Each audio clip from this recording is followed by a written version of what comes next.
Conflict resolution in international relations, अंग्रेजी में टकराव को कॉन्फ्लिक्ट कहते हैं। कॉन्फ्लिक्ट तो इंटरनल हो सकता है आपका अपने आप से ही, यहाँ पे क्योंकि हम इंटरनेशनल रिलेशंस को ले रहे हैं तो आप इसको इस तरह से कह सकते हैं कि एक इंटरनल कॉन्फ्लिक्ट हो सकता है जिसके अंदर किसी स्टेट के अंदर कोई मैटर हो, और एक्सटर्नल कॉन्फ्लिक्ट हो सकता है जिसके अंदर कोई एक्सटर्नल फैक्टर्स हैं वो इन्वॉल्व हो।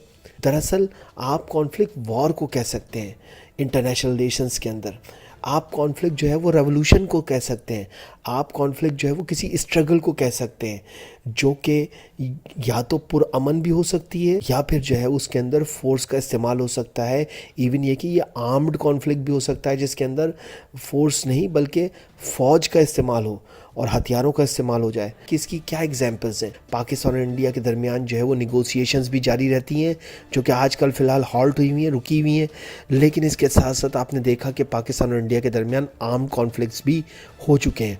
तो वहाँ पे आप यूनाइटेड नेशंस की भी मदद ले सकते हैं इस कॉन्फ्लिक्ट रेजोल्यूशन के अंदर, या फिर आप ख़ुद कंट्रीज़ जो हैं वो आपस में आम तौर पे जो है वो डिप्लोमेसी करके, निगोशिएशंस करके या सेटलमेंट करके जो है वो इन डिफरेंसेस को मिटाते हैं। चलें जल्दी से चलते हैं। मैं हूं Mohammad Naufal Safan, belongs to Naufal's academy. Theories क्या कहती हैं? लिबरल थ्योरी दरअसल एक बिलीव है कि ह्यूमन नेचर जो है वो गुड है, सब मिल के जो है वो एक स्टेट बनाते हैं। आम तौर पर एक स्टेट जो है वो बुरी नहीं होती है, कभी कभी वो जंग की तरफ उससे बच नहीं पाती, इनएविटेबल हो जाता है। आगे चलते हैं। रियलिस्ट थ्योरी क्या कहती है? ये जो दुनिया है इसके अंदर है ही काओस, यानी कि यहाँ पे है ही झगड़ा, और ये झगड़े असल में बटे हुए हैं पॉलिटिकल यूनिट्स में, और पॉलिटिकल यूनिट्स को स्टेट्स कहते हैं जो कि हर कोई अपनी मफादात की जंग लड़ रहा है। और कोई भी स्टेट किसी दूसरी स्टेट के ऊपर भरोसा नहीं कर सकता कि उसके इरादे क्या हैं, और इस वजह से एक स्टेट के जीने की एक ही वजह है कि वो सरवाइव करता है, और वो सरवाइव करने के लिए पावर को एक्वायर करता है। ये रियलिस्ट थ्योरी है।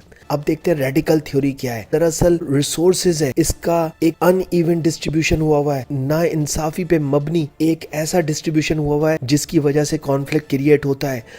स्टेट्स आपस में इस बुनियाद पे झगड़ बैठते हैं कि किसी के पास है और किसी के पास नहीं है, और फिर ये कॉन्फ्लिक्ट क्रिएट होता है।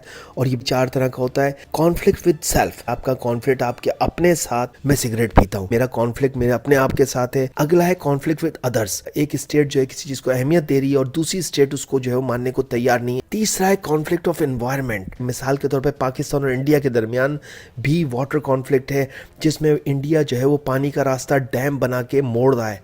इसी तरीके से कॉन्फ्लिक्ट विद सुप्रा नेचुरल क्या है? खुदाई ताकतों से। मिसाल के तौर पे आपकी किस्मत से, आपकी किस्मत खराब है, रिलीजन से भी आपका कॉन्फ्लिक्ट हो सकता है, तो ये सुप्रा नेचुरल हो गया। Important methods of conflict resolution between Nations, तो ये सिर्फ दो मेथड्स हैं, एक पीसफुल मीन है और एक फोर्सफुल मीन है। यानी कि अगर कॉन्फ्लिक्ट पैदा हो गया है तो पीसफुल मीन के अंदर कॉन्फ्लिक्ट रेजोल्यूशन, दरअसल यूनाइटेड नेशंस का चार्टर का आर्टिकल 33 बहुत क्लियरली बयान करता है कि किसी दो नेशंस के दरमियान में कोई कॉन्फ्लिक्ट पैदा होता है तो सबसे पहले उन्हें चाहिए कि वो निगोशिएशन की तरफ जाए, वो बातचीत की तरफ जाए। और इसके हवाले से यूनाइटेड नेशंस का चार्टर का आर्टिकल 40 जो है प्रॉपर गाइडलाइन प्रोवाइड करता है और सिक्योरिटी काउंसिल को भी पावर करता है।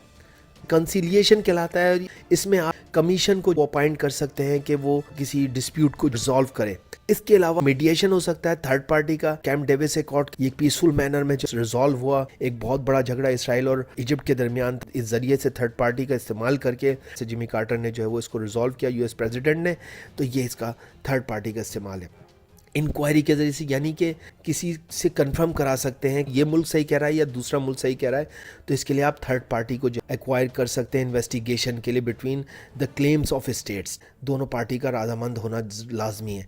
इसके अलावा भी आप किसी रेफरी को या किसी ट्रिब्यूनल को अपॉइंट कर सकते हैं कि वो किसी डिस्प्यूट को रिजॉल्व करे other than international court of justice. इसमें इंटरनेशनल कोर्ट ऑफ जस्टिस शामिल नहीं होता है। ठीक है जी। हाँ, जुडिशियल सेटलमेंट और एडजुडिकेशन ये वो पॉइंट है जहाँ पे आप इंटरनेशनल कोर्ट ऑफ जस्टिस के अंदर जाते हैं और इसका एक पूरा प्रॉपर मैकेनिज्म है जो है वो इंटरनेशनल लॉ के अंदर डिस्क्राइब किया गया है कि आप किस तरीके से इंटरनेशनल कोर्ट ऑफ जस्टिस में जाते हैं। जैसा कि आपने अभी कुलभूषण यादव के केसेस के अंदर इंडिया पाकिस्तान के दरमियान जो डिस्प्यूट हुई उसके अंदर आपने देखा एक कॉन्फ्लिक्ट पैदा हुआ और कुलभूषण यादव के हवाले से दोनों ममालिक जो है इंटरनेशनल कोर्ट ऑफ जस्टिस के अंदर पीसफुली गए। ठीक है जी। اس کے علاوہ بھی یونائٹڈ نیشن خود بھی ڈسپیوٹس کے لیے امپاورڈ ہے، اور chapter 6 of United Nation Charter اس حوالے سے کہ یونائٹڈ نیشنز کو امپاور کرتا ہے۔ دوسری طرف اب جب مسئلہ حل نہیں ہوتا تو فورسفل مینس آ جاتے ہیں، جب بات چیت فیل ہو جاتی ہے تو بات طاقت تک پہنچ جاتی ہے جناب۔